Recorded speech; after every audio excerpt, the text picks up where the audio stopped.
बोलो बोलो दुर्गा मैया की।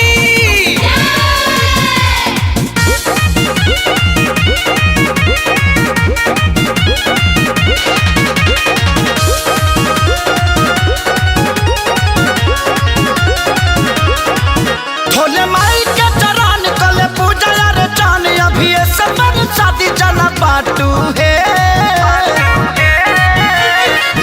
भोले माई के चरण कले पूजा रे चान अभी समर शादी चला पाटू है नोह काटू नोह काटू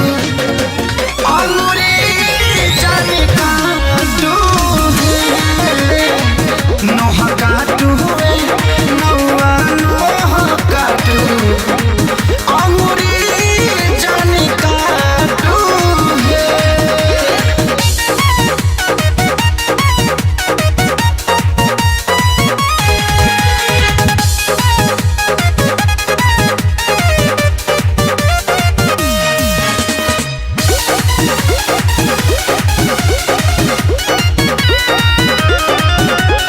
सुनिया मारौआ घर ही पूजा करी गौआ तले के गंगा जल धोती आम के पोलौआ एहो सुनिया मारौआ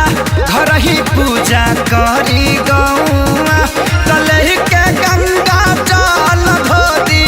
आम के पोलौआ लेके गाय के गोबर लिपि चौका पूरे भरे नाना तो से कहत कि चौर छाटू है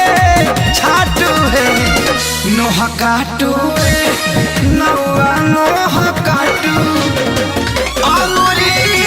जन काटू है नोह काटू नोह काटू अंगूरी जन काटू है।